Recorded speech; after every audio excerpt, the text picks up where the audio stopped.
Okay. Think I'm about ready to go here. Hello, everybody. Jimmy Ruffian here, and welcome to the Rough Report, reporting live from downtown Toronto. Right here in the comfort of my own little studio. Yeah, we got some stuff to talk about today.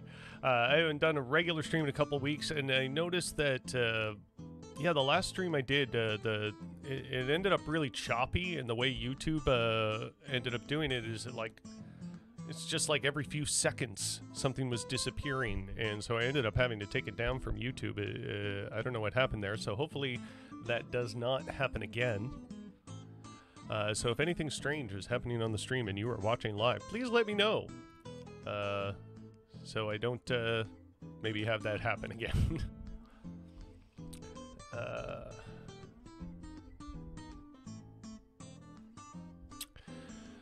All right. Well, what are we talking about today? We are going to be talking about the Toronto homeless encampments.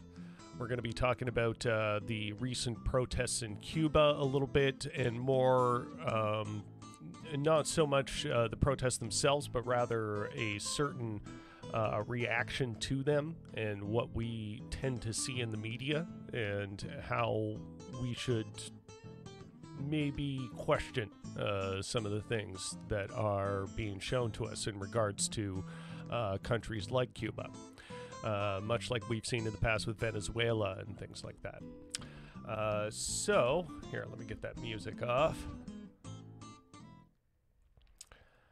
So again, if you're joining me live, thank you so much, and let me know that you're here. I love to see and hear from you in the live chat. I'm going over to this chat now to see if anything's happening there. Okay, not yet. Yeah, I was expecting to debate somebody that was challenging me on Twitter. And basically it came down to, like, I didn't want to have...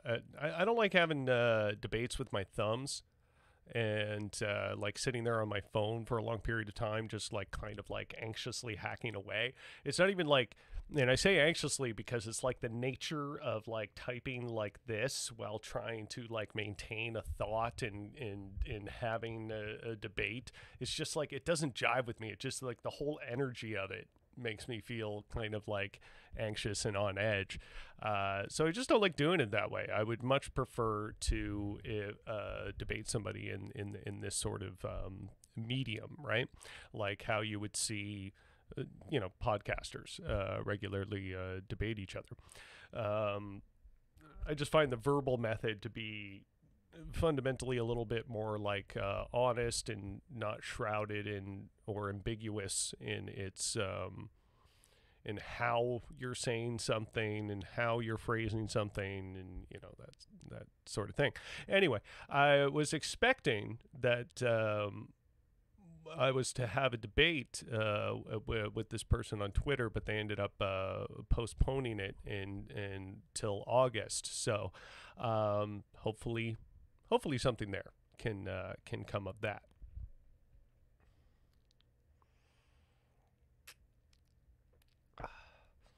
Have a little bit of rye with me today. I've had a couple drinks before getting on the stream today, so hopefully I didn't get ahead of myself with that. All right, so first thing we're talking about is the homeless encampments in Toronto. It's been kind of an ongoing thing. We saw it at Bellwoods, and now I think this is by Lamport Stadium, the most recent one. It's been I have a tendency to sound like I'm over dramatizing something or being rather hyperbolic, but I can't find any other reasonable way to me to explain what's been happening at these encampments as nothing less than fascistic and anti-human rights, right? Like going in there with a small army of police to clear a homeless encampment is so contradictory to what is good and ethically moral however you want to put it. Here, I'm going to get something else on the screen.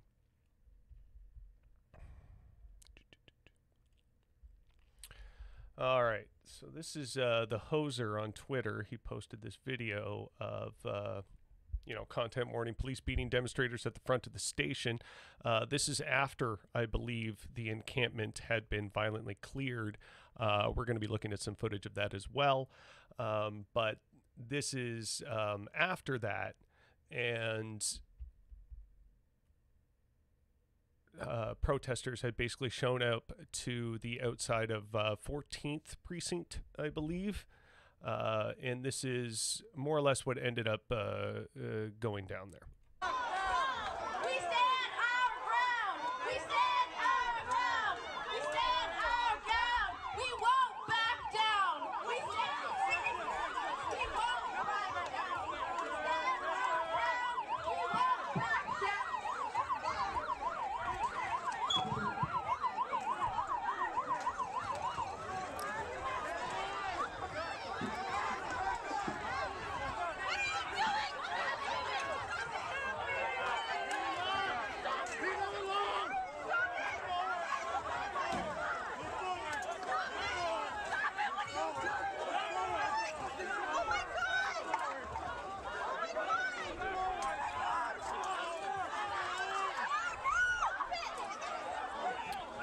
Baton's out right there. Yeah, he's smacking somebody. Yeah, police are literally beating these people.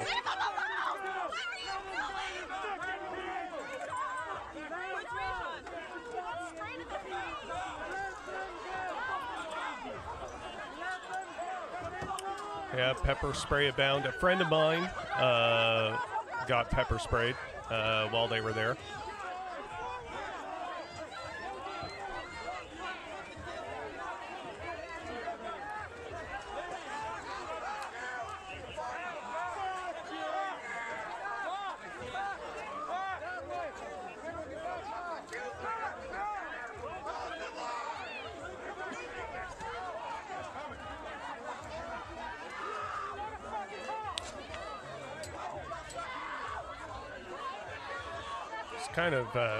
It's kind of pure chaos in a way. Well, like, not pure chaos. I've definitely seen worse in terms of protests. Like when we were talking about protests in Colombia a couple weeks ago. I would definitely say, that was a lot more violent, but it was a lot more escalated a situation than this is. Good question. What is wrong with them? Well, let's maybe talk about that a little bit. Exactly, as you've said, Lucy, in the chat there. Fascist goons. That's the issue here. That's what is wrong with them. When it comes down to when we're talking about priorities and where we're willing to put our energy, where we're willing to put our money, where we're willing to put our efforts as a society. And I say as a society in the sense of that includes both, us as the kind of like common person and the people that have power and make these decisions. In a collective sort of sense. Because even though we have a lot of people that are obviously willing to protest this and willing to make their voices heard and willing to put themselves in danger and on the line, and to which they should be absolutely commended for that, even though we have that, this is still happening. Right. And I think that's demonstrative that on the greater scale of society, we just simply aren't doing enough to challenge this power. There's not enough people involved in challenging this power. There's too many people that are relatively okay with it. And as long as that is a thing, this is going to continue to be an issue. Right.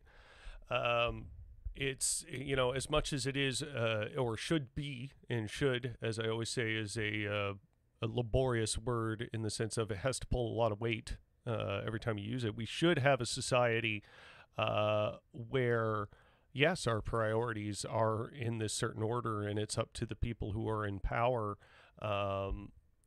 to be largely much more responsible and respectable towards that. Um, under the assumption that we have a society with an authority, if you want to get into an anarchist libertarian thing, whatever, that's something different. But facing the present reality, right? Yeah. They aren't the people that are currently in power are simply not going to do what they should. The only way to force change is to force it, and to be out there as the people to perform the necessary maintenance that it takes to extend and maintain a respectable democracy. And I feel that largely we as a culture together en masse just don't do that. So it kind of results into these boiling points where we have, basically police behaving as a intrusive, infiltrating foreign army going into these encampments and destroying them on behalf of kind of like an outside power. Like, these people are, not to sound overly like cliched about tax dollars and stuff, but our money paid for these guns. Our money pays for their salary. Our money goes towards this happening, despite the will of the people being different. Right? Like, I think most, if you talk to your average person, they're going to tell you that, they don't like homelessness and that we wish we were doing more about it. But largely, when you start to come down to brass tacks, they don't necessarily want to take the action that's involved. And you could have a lot of, or take the action that must be involved, you could say. And there's a million reasons for that, and most of them, when you boil it down, they're not very good, right? Like, who's going to pay for it? And, these sort of tired, dragged out arguments that we already know the answer to, but the problem is most people just don't like the answer. And that to be accountable to society, to be able to yield a living from it, bears certain responsibilities. And that means, paying to make sure other people are okay. As much as we don't like it and we want to think we're autonomous one-man islands, I can't help but to push the idea that, yeah, we're all in this together. And this is something that you kind of heard throughout the pandemic. And, essential workers are heroes and all those things. We're all in this together. And even the corporate kind of mainstream narrative pushing that message for at least the convenience of the pandemic. But the reality is the scope is much greater than that. We're all in this together, even when a pandemic isn't happening, because we're all in this together when it comes to climate change. We're all in this together when it comes to maintaining a fair and balanced economy where we can all have access to things that benefit us, right? Yeah, it's like when I start talking about this stuff, I feel like it's almost like a truism, right? Like it should. How is this not inherent knowledge? How is this not inherent to the way we think and feel about other people? I have difficulty trying to understand the justification behind having conditions that simply allow this. When it comes to this, at what point do we, on a greater mass, step back and go, okay, legitimately, what can we do better here? but unfortunately, people that are a little bit more comfortable um, maybe aren't motivated enough to do that, which is a shame. And that's kind of your when your more communistic tanky types, which I obviously if you've watched and listened to me before, I have a lot of arguments against them, and I don't agree with them on a lot of things, but I perfectly understand where they come from and the concept behind understanding and realizing and looking at our system of liberalism and the conditions that it creates, that it has a certain um, way of maintaining itself through kind of class threats, right? Like you have a middle class that is afraid of being the class below, so they're going to be placated by certain ideas if they feel that they're not affected by them enough. And when you're sort of raised in a system like that, and conditioned to a system like that, you start to believe that it's normal and that, class is associated with maybe a certain amount of merits and a certain amount of credentials and a certain bloodline, even to make even more of a fascistic sort of point out of it, I guess. Hopefully, I'm not rambling too much, and what I'm saying is making sense. Of course, I think I have a few people watching live right now, so if you do have any questions, feel free to speak up.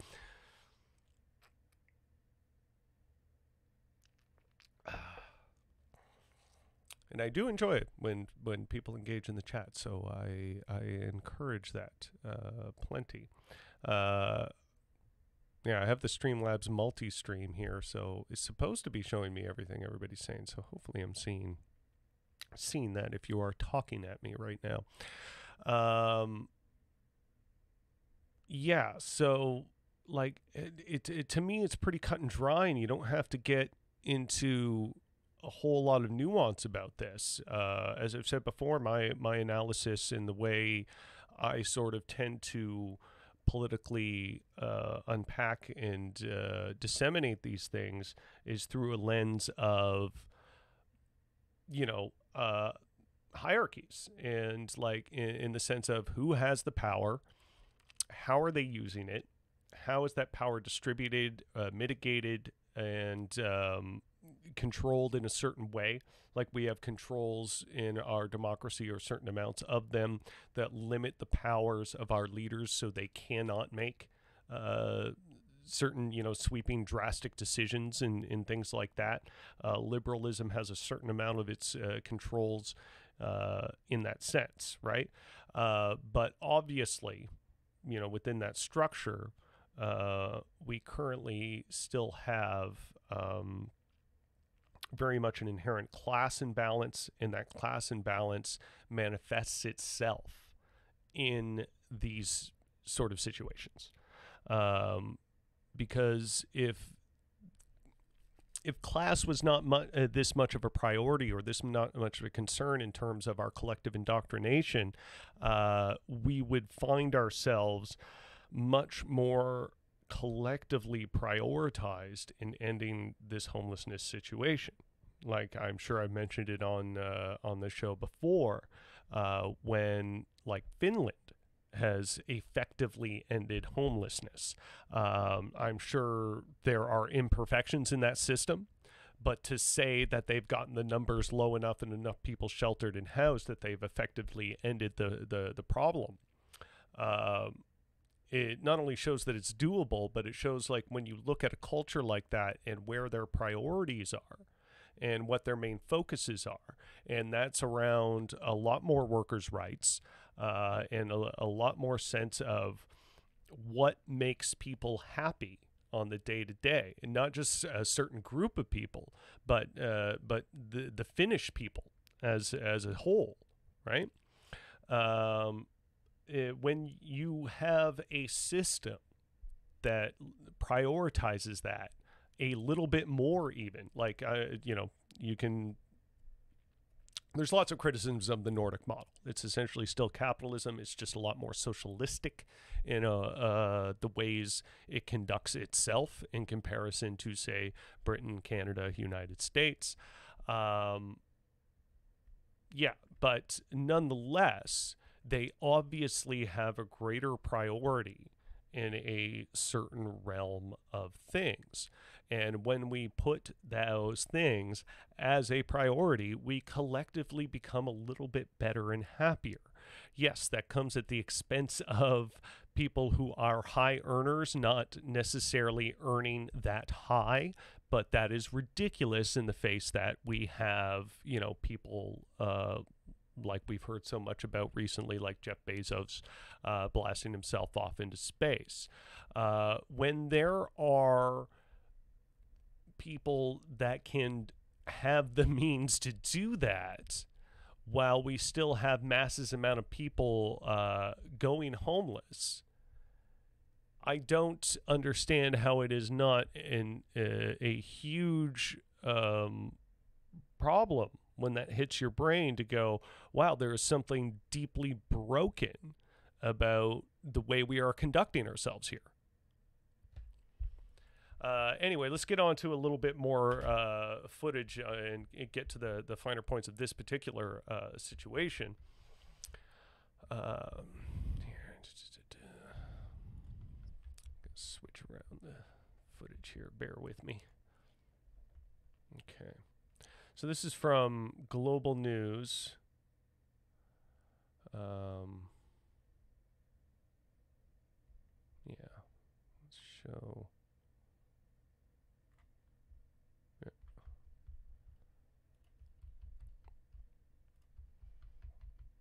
Now sitting on the ground. These are supporters and allies and organizers that came out to support the residents of this encampment. And as you can see, a lot of officers, both on bicycle as well on foot, and several security guards on the exterior perimeter of the large fence that now surrounds the encampment. Like this large fence, all these police officers, the amount of time and effort that has to go into just displacing these homeless people. Because it's, well, I think they say it in this clip, because it's ostensibly a danger to them. Okay, we got a comment from Sean in the chat here, so I'm going to address that. Bit of a tangent, but do you think that our own psychology, say away from evolutionary spectrum, works against openness to make large social societal change? I mean, class, even among other primates, is determined by a multitude of factors and behaviors and tend to organize around that, not to excuse stagnation, of course. I think, like, in terms of when you're talking about how society is developed and evolved and things like that, yeah, it sort of makes sense that when the conditions of survival are a lot more difficult and we don't have a basis of comprehending how those things works, or how things ultimately work, or how they can work better, because we're just, you can almost look at the development of a species like humankind, like the development of an individual, like the development of an infant to adulthood, right? When you're a child, you only have access to so much knowledge or so much understanding of the world, and you're kind of trying to frame reality around that. In a manner of speaking, I would say human society develops in a certain amount of ways. We kind of have our ups and downs and reconsider things, and then have habits that we settle into and things that become familiar to us, and things like that. So yeah, I think there is a certain amount of psychological, like you could say a lot of the argument that it comes down to politically is human nature. Like human nature just doesn't allow us to have certain egalitarian or humanitarian values because of our sense of competition and survival with each other and things like that. Yeah, maybe that's a factor. Maybe. I just don't know how much of a factor that is. I guess when it comes down to it, I'm a much more of a nurture versus nature kind of person. I think the conditions that you're born into have a lot larger a factor on your outlook of things, rather than um, like the your physiology or your DNA or what have you. Like, violent people, like, say, if that's some sort of natural disposition that you have, violent people, even in a leftist society, are still going to find their place within it. And we plainly see that play out in history. There have certainly been, violent leftists. I think we have certainly seen that. But I think we got to push and understand for a greater understanding. And as the late great Michael Brooks, whose anniversary of his death it was just 2 days ago, his whole concept was a more cosmopolitan sense of what socialism is, cosmopolitan socialism. There's in fact a good article on it by Ben Burgess, called The Cosmopolitan Socialism of Michael Brooks. And his political project before he died was essentially, how do you expand the socialist understanding to a greater number of people in a way that it doesn't threaten their sense of fight or flight mechanisms, their sense of survival, their sense of what threatens them and what doesn't? How do we win this game by broadening ourselves in a cosmopolitan way where we can understand a greater amount of people's struggles and be able to show them that socialism and more socialistic aspects are going to bring us all a mutual benefit. When we talk about human nature and human psychology, I think there is a factor of it at play that does motivate us in a certain very base instinct way, but I don't think that is inherently contradictory to socialism and socialistic ideas. I think those things can very much work in harmony to each other, because I think people are naturally motivated in the sense of they want to be productive. We want to have validation and approval from each other. And it's just a matter how we are trained and understand what where we get that approval from and how we obtain it, right? If it's very normal that we obtain our approval by accumulating wealth, and we understand that in our society, if you've accumulated wealth to a certain degree, you thus must be doing very good and very good things because of the status that you've achieved. There's obviously certain disconnects there, because you can achieve great wealth with tons of blood on your hands, right? So again, it comes down to priorities, where our hearts lie, and what we've been trained and nurtured in many ways to think is good and bad, right? Education in many ways is indoctrination, no matter which way you slice it. But what are we indoctrinating people into?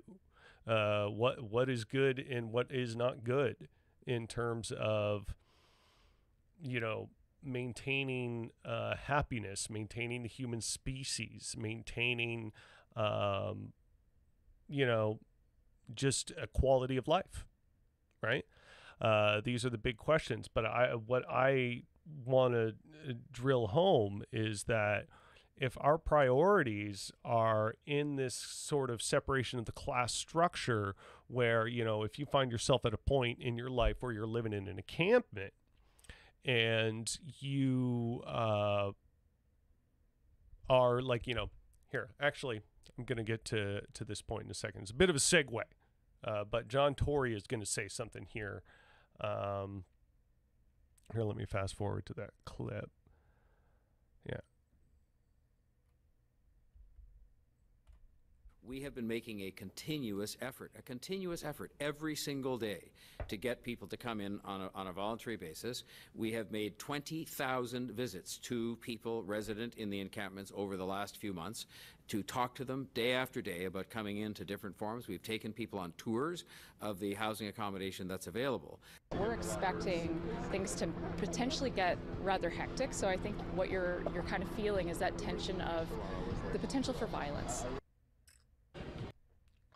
So, John Tory is there saying that they've gone in every day and they've tried to talk to these people and tried to reach out to them. I have serious questions about the nature of that, about how those conversations have gone, about the nature of how they want these people to be assimilated into housing, because my instinct is telling me, in the way that this is all being presented and the way this has all gone down, is that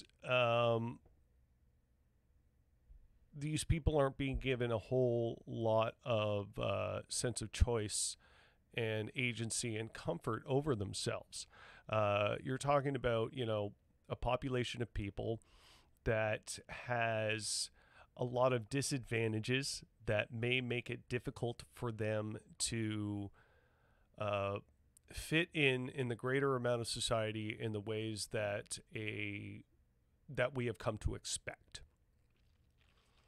What are maybe perhaps false ideas of what normal is. And I say false ideas because when you have tons of people who are living in these encampments and trying to get by in this way, how many of them do you need when you realize there is a certain sense of normalcy to it? And I mean normalcy in the sense of these people are not finding themselves franchised by the culture and the society that we have developed. They're finding themselves being pushed outside of it. And instead of asking, how do we broaden society to include these people, and what are the structures that hold them back from feeling included in it, we go, okay, like, just how are we going to force them to stop? Right. And again, I got to emphasize the nature of priorities here in that, where we're putting our energy.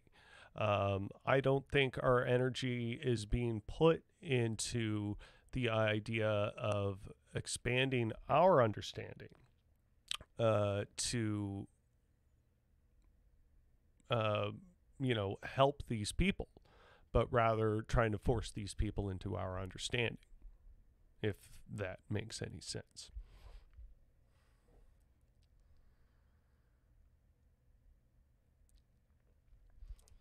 So now on to, I think I've kind of covered everything I wanted to say there. So now to move on to the subject of Cuba. And I'm not going to make any, because it's difficult, right? Like, everybody wants to have a take when it comes to protests in countries that are very different in their systems than how we work. And so Cuba is, a essentially communist country in the sense of, they have a lot of socialistic ideals, and they've implemented a lot of Marxist-Leninist ideas that have been bent and shifted by time. For example, it wasn't until 1992 where they relaxed a lot of their religious ideas and got away from the Marxist interpretation that a communist society or a socialistic society needs to get away from a religion. They relaxed a lot of that in like 1992, things like that. So, it's very rich for all of us to say, Cuba is regressive in X number of ways. This is the reason that people are protesting, and all these different things you hear in our media that I hope the majority of people take with a grain of salt.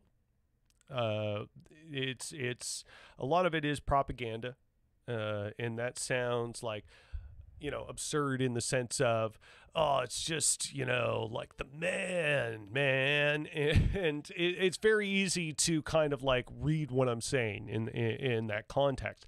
But what you have to understand is we have a very, like I was kind of throwback to what I was saying earlier, we have a very indoctrinated idea of what normalcy is and how liberalism is, and our structure and our capitalist structure plays into that. We're very indoctrinated in the ideas.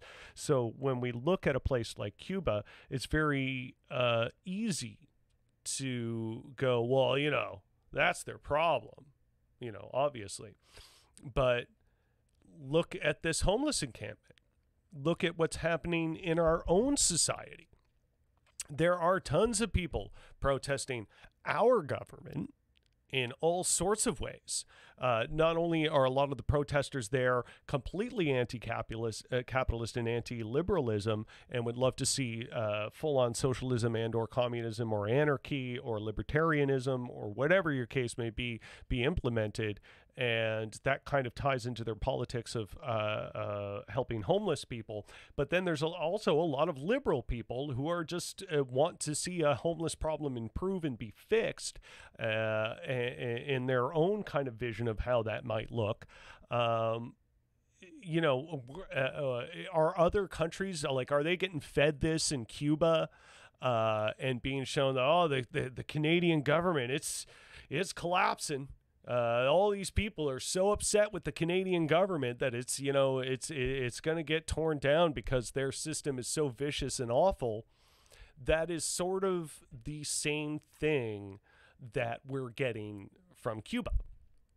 That is sort of the Western attitude that you can see expressed in mainstream media, right? Is that the reason you're seeing these protests is because people are just so fed up with the Cuban government and the fact that they're communist. And yet, anytime there is a problem in our own countries, we never look at it in the same way, right? It's always like, well, this is just a particular problem, or these people have a particular problem within our system. And we get a little more nuanced with it like that. But then when we're fed this stuff about countries that are very much not like our own in many respects, it's a very different kind of narrative. And I hope people are conscientious of that. I really, really hope so. My whiskey glass is empty. That's a shame. Hello, everybody. Are you out there? I think I got 4 live viewers right now. If I'm seeing that correctly, there might be a bit more. So if you're out there, yeah, let me know if you're here, have questions or concerns. Have you heard stuff about Cuba that made you think that what is actually happening over there is ultimately a massive protest of their completely unfair government, and they want to see their socialist sort of benefits disappear? And yes, I am going to phrase it as socialist benefits, because in a lot of ways, at least from what I'm hearing from a lot of Cuban people that are on the ground or have direct family connections there, is that the Cuban people do like a lot of their socialist policy. They recognize that they benefit from it. They recognize that it is a ultimately good idea to go forward with. There's just a lot more broadening in especially as of recent. There's been a broadening in their access to media and social media and freedom of expression in a lot of ways, and you're seeing them exercise that, and that is a good thing. But we got to be careful in what we're encouraging. There's definitely astroturfing happening. Like astroturfing, if you're not familiar with the term, is basically when we say a grassroots campaign, where it comes from the people, where it's like, say, just regular working people like you or I deciding to organize against the power and speaking truth to power. That's kind of a grassroots movement. Astroturfing is essentially where an outside, very wealthy or very powerful source is feeding them funding and power and influence to behave a certain way, as in, a section of those protests in Cuba being encouraged by American imperialism and things like that. And that's absolutely something that does happen. Like when some of us leftists talk about, oh, the CIA is doing it, I think a little bit of that can have a tendency to be overblown. But the thing is, history has shown us that CIA and FBI have absolutely done things like this in the past, and they haven't stopped. There's no evidence to believe that they have stopped. There is lots of public documentation that say the CIA has actively played in operations like this. The proof is absolutely out there. It is a public documentation. This isn't crazy conspiracy stuff. I think because of that documentation, it's easy to extract crazy conspiracy stuff, but we got to consider the idea that American intelligence and American influence being pushed onto a certain sector of the Cuban public that might be vulnerable to its propaganda is very much possible, right? It's not a goofy idea by any means. It is not only entirely possible, but almost unlogical to think that it isn't happening, So let me take you through, I want to take you through 3 Al Jazeera, I like Al Jazeera because I think they're a bit of a more of a neutral source that's maybe like a little bit more removed from Western hegemony in terms of how we have a tendency to look and think about things in our media. So I'm going with Al Jazeera on this one. But yeah, okay, let's look at this. U.S. embargo on Cuba has failed. If Biden truly wants to put principles and effectiveness ahead of politics, he should make a bold choice and end the embargo, which is exactly what certain more progressive members of American Congress has said, like Alexandria Ocasio-Cortez, who I make no mistake, I am a fan of. I have my criticisms of her. I believe that a lot of the left, especially online left, is way overly critical of a lot of the stances and things that she says and does. But nonetheless, I digress. The U.S. embargo on Cuba has failed. Let's look at the next headline that literally dropped a couple days later. This is the 21st of July, this one. So yesterday. And then I think this was just earlier today. Just the beginning. U.S. imposes new sanctions on Cuba. So instead of lifting the embargo, which is one of the most, it's an absolute detriment to the Cuban people to have sanctions and embargoes against any other country, because it's never going to affect leadership in the way that they aim. The idea of sanctions and embargoes is it's this sick imperialist idea that you can make the population of a certain country suffer, and if they suffer enough because of the sanctions and embargoes, that they will eventually force change in their own government. And in a lot of ways, it just doesn't play out in reality that way for varieties of reasons that we've seen play out in history when they've done it in the Middle East and things like that. With whatever the structure of government may be, when the West tries to impose these sanctions and the imperialistic attitudes upon these countries to try and force these changes that they want to see, it's only the peasants that feel the pinch.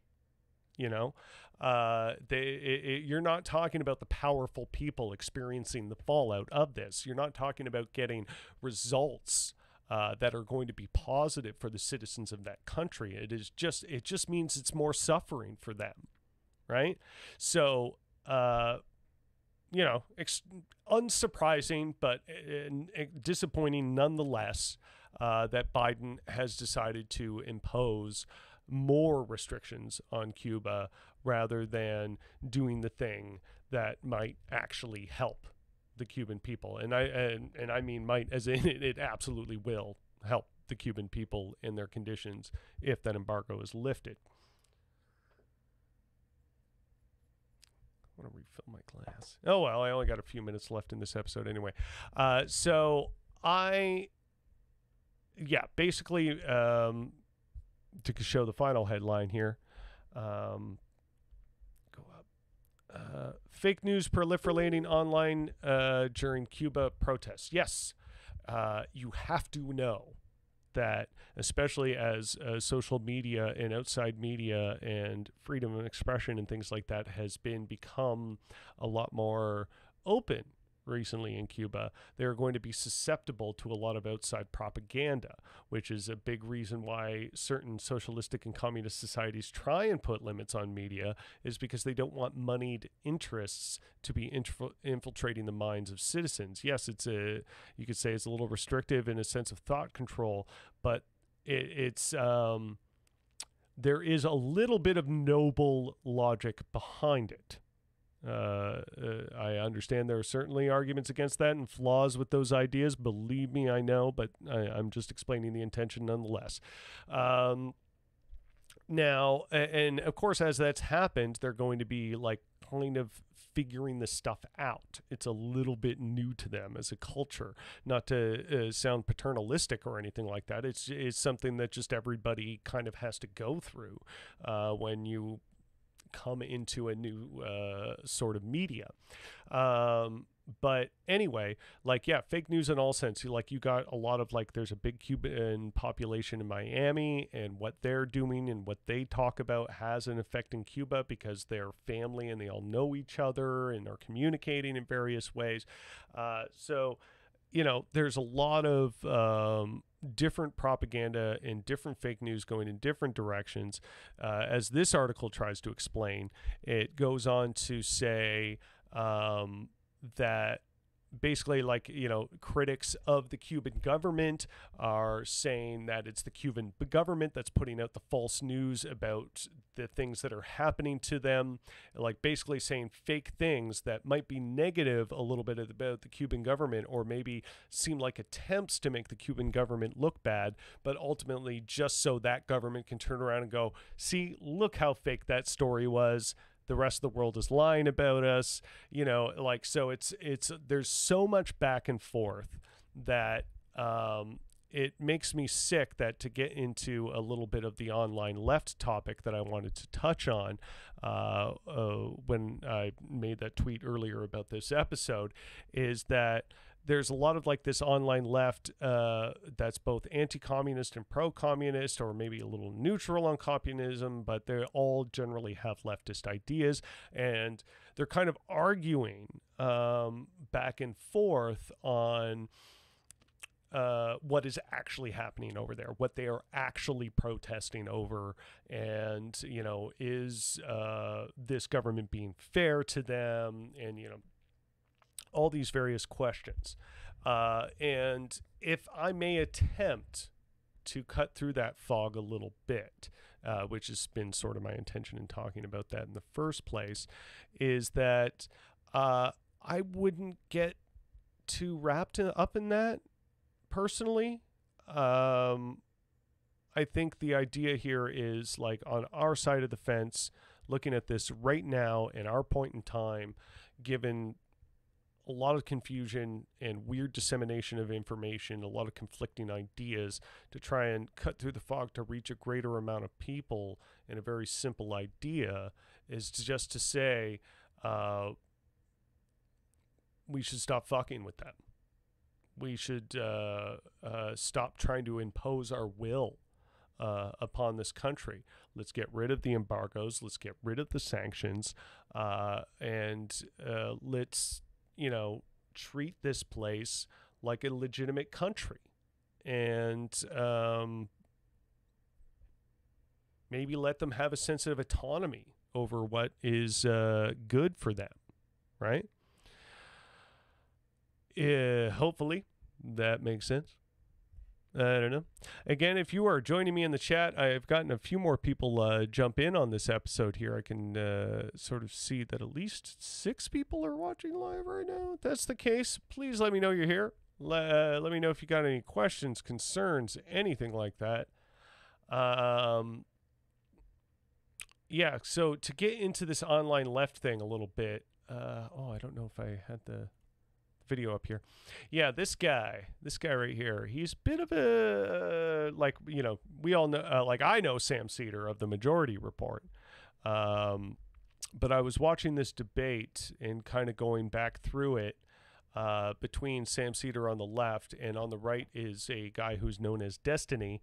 He is a leftist YouTuber, but in my opinion, amongst the online left, he is probably one of the worst figures for a few reasons. As I was mentioning, Michael Brooks later in this episode, whom I'm a big admirer of, and he used to be the co-host of the Majority Report with Sam Seder, who I also admire. I'm a big fan of Sam Seder. I think he is an excellent debater, and he did a good job taking on Destiny here. Now, when you watch most of this debate, you get the general reading that Destiny is not necessarily a bad actor. He seems kind of, like he's being genuine in his intentions and things like that. And maybe he very well is. I shouldn't say seems like in such a, dismissive manner, perhaps. But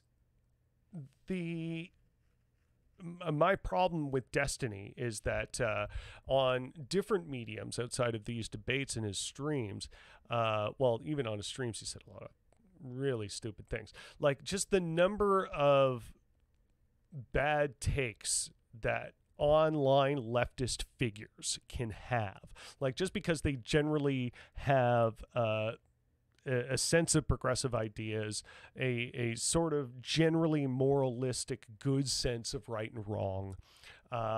They might have all those things that seem like sort of attractive to a certain audience.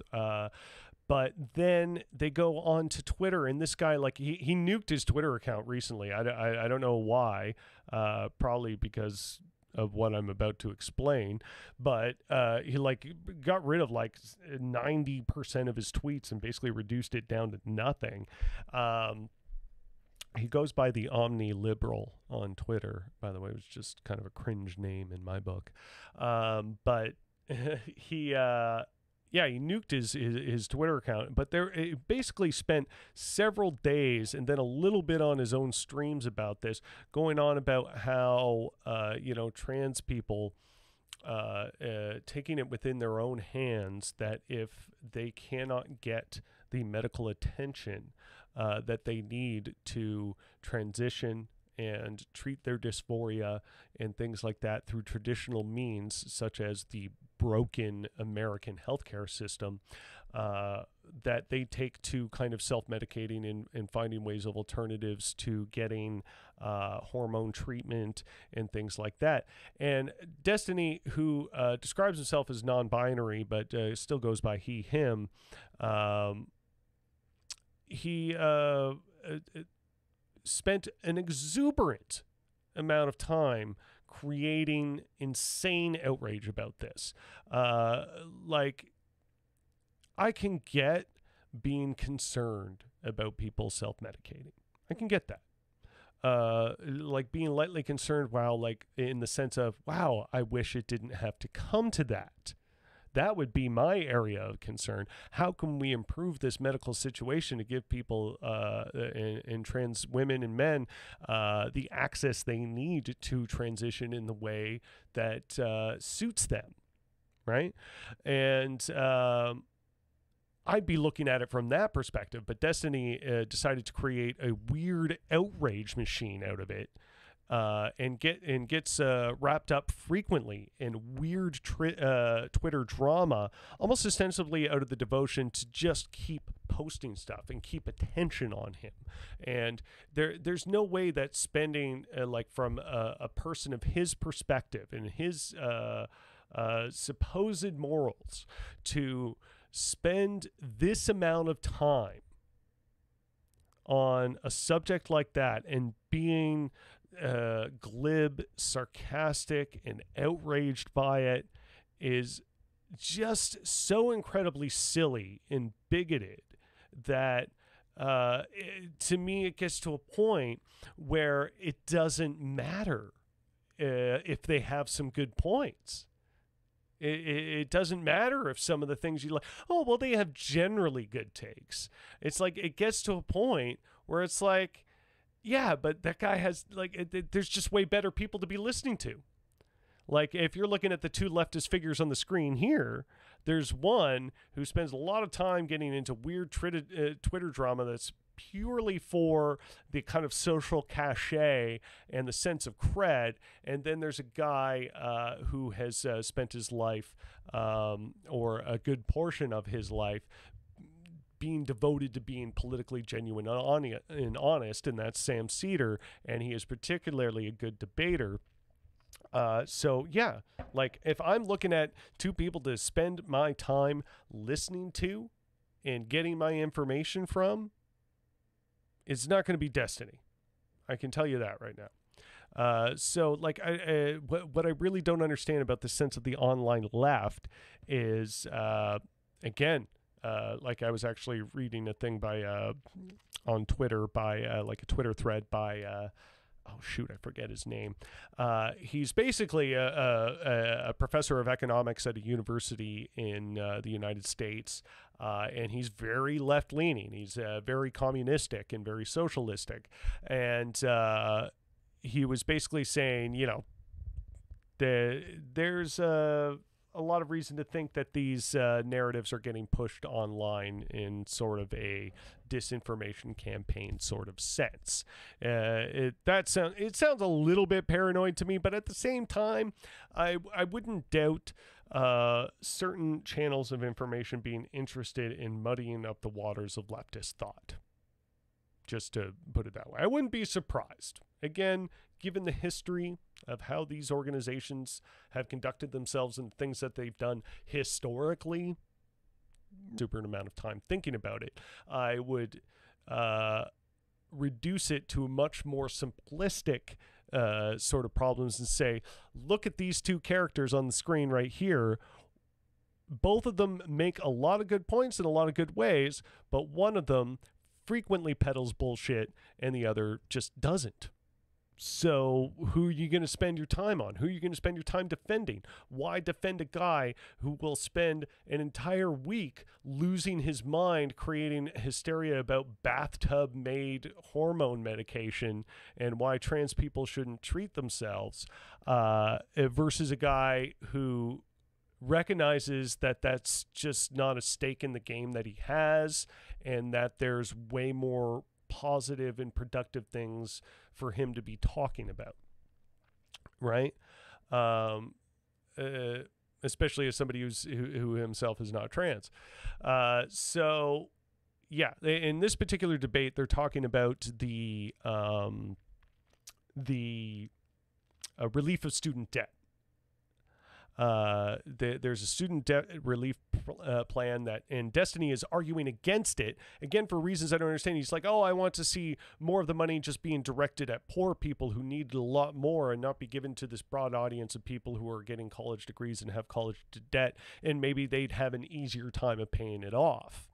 And it's like, yeah, there's a little bit of merit to that. Like, you don't necessarily want the people who are getting the higher paid jobs out of college, and maybe they have a little bit more prestige or benefit for any number of reasons, and maybe they're going to have an easier time paying off their debt, and you should try and target to people who aren't.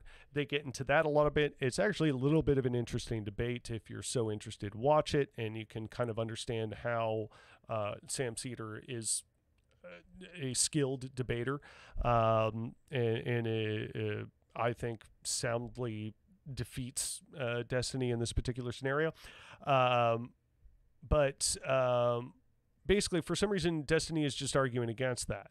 And, without getting into the finer points of it, why would you spend your energy arguing against student debt relief? Just post-secondary should be free, period. Doesn't matter what your income level is. It doesn't matter. So given that ideal, why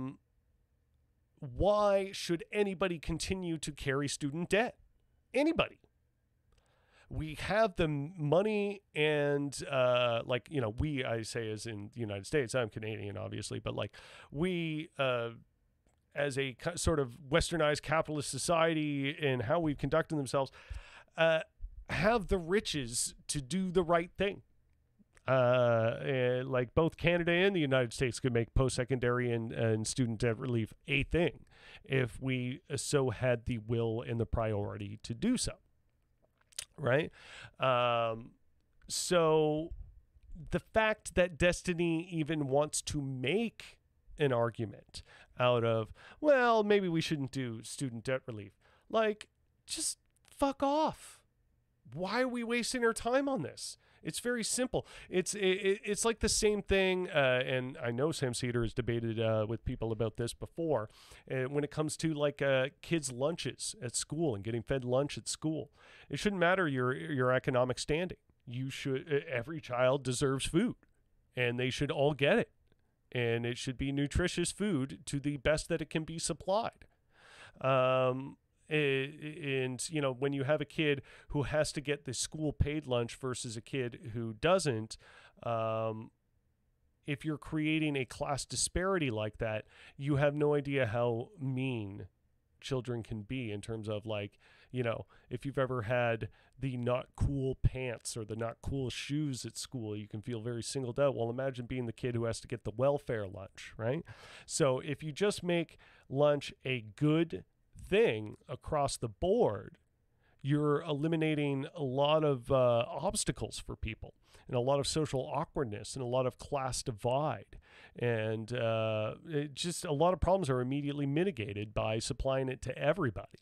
And then how you mitigate class beyond that would be through taxation, would be like caps on earnings. There are much more other socialistic ways of approaching that problem than saying, well, we should just, create this complicated bureaucracy of deciding who deserves the money and who doesn't, and just give them the fucking money and socialize and nationalize post-secondary education.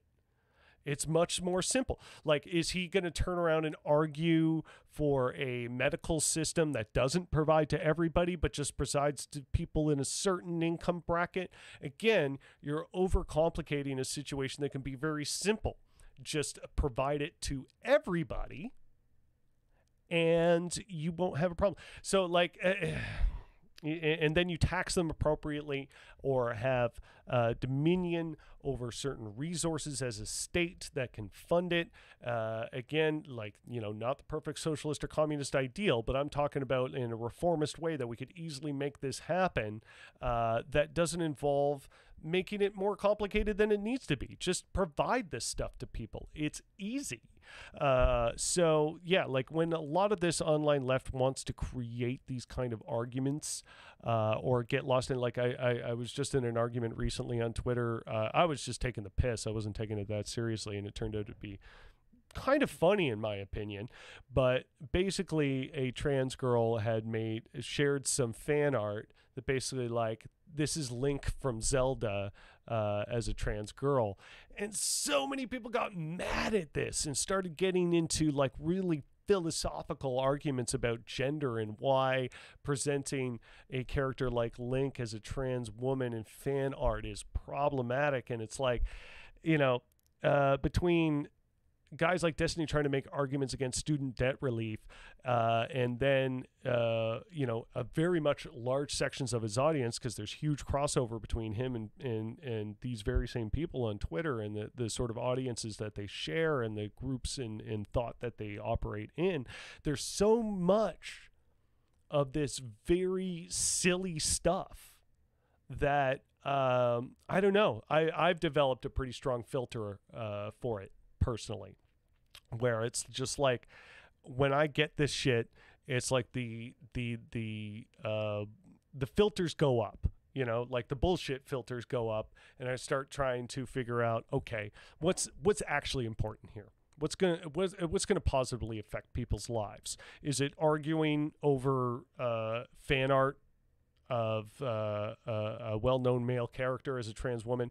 Is freaking out about that going to be a good thing? Is arguing against student loan debt under the idea or the guise that more of the money should be directed to more poor people, is that a reasonable argument in the situation that we're in? Is that worth spending time on? Is that worth having focus on? Yeah, I can't help but to feel a lot of this stuff is just purely wrenching the gears. So don't pay attention to it. It's very, and I get it. It's difficult between, you know, like what we were just talking about with Cuba, with some of the different information sources and how they're presenting this information and how it can look and be propagandizing to our minds and make us have a hard time understanding who is telling the truth. I get it. It can be very difficult, and sometimes in even these most silly of semantic situations, when you're talking about you know, weird arguments revolving around gender and things like that don't seem to actually matter, but are very much rooted in just sort of like a cliquey online mentality. Sometimes good points can be made in there. So it gets very confusing, and I can understand that. And it's hard to train people to have the sort of bullshit detector that I think they should have. But how I would basically put it is, can it be done? And is it good? Yes, student loan debt, along with free college for all, can be done. And will it be good? Absolutely. I don't care that somebody who might be getting might be earning $80,000 or $100,000 a year is getting student loan relief. If the person who got a college degree and for some reason because of the connections that they had or the particular degree that they got and the economy changed and suddenly they can't get a job in their field and maybe they're not getting the full value out of the diploma that they thought they would get. If it means that person is getting relief too, and then we are taxing that person making $100,000 a year at a reasonable proportion that's going to redistribute that wealth to the poorer person ultimately, that's fine with me. It sounds like everybody's winning to me in that scenario, and that you're going to cause a lot less suffering in the long run. And when you have these systems cemented in society, like here in Canada, our sense of universal health care, the idea of losing that to even a conservative Canadian, for the most part, it's just a non-scenario. It's a non-starter. You can't argue against universal health care. We love it. It's a popular system. So if we can establish other ideas such as universal post-secondary in the same sense, where it's just like we recognize that this is so good and convenient for us, why would we change it? That should be the idea going forward. And I think that happens with every time we are able to implement and establish a very socialistic idea without, hopefully, Reaganomics and the idea of trickle-down theory, and unfortunately was a strong influence, and it was a lie. But as long as we can learn from that mistake and move forward in the future and understand that this stuff is full of shit, and that the more socialistic ideas that we introduce into our society, the more people benefit and the more that we collectively are lifted up, and that the bottom floor of what a person's living conditions are successfully raised. Maybe you don't get to have a gold toilet and a gold staircase in your mega mansion, and maybe you're going to have a little bit more of a modest home. But if that means that everybody else can have a home too, I am 100,000% down for that. And I think if you argue against that, it is fundamentally anti-human to do so. And if you want to argue with me on that point, please, by all means, I invite it. So yeah, I've talked for well over an hour here. I think I've covered everything I wanted to cover and touch on all the major notes that I wanted to. And hopefully at some point in early August, I can get to that debate with that person from Twitter. Because basically he was describing himself as both a socialist and a neoliberal.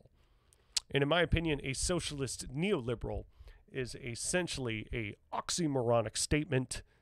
And he had some weird defense for how he was describing himself. And I thought, okay, I'm not going to argue with this guy with my thumbs. Another guy did for like 7 hours on Twitter. I kept getting the updates about it. And it's like, holy shit, this debate's been going on for 7 hours. Glad I didn't get into it with this guy. So maybe a verbal debate will be a bit better. But I'd like to kind of pick the brain of what a socialist neoliberal looks and sounds like. So yeah, anyway, hopefully we'll see that in the future. Thank you so much for joining me on the Rough Report. As always, as we sign off, we're going to go to Antifa Duck. Oh, he's already dancing. Let me get the music up.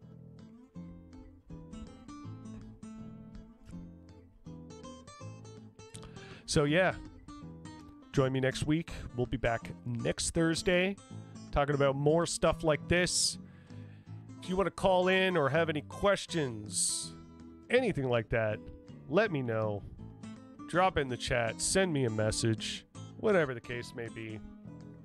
And we will try and cover that topic and talk with you. So thank you so much for joining the Rough Report Live. I am Jimmy Ruffian. Stay rough.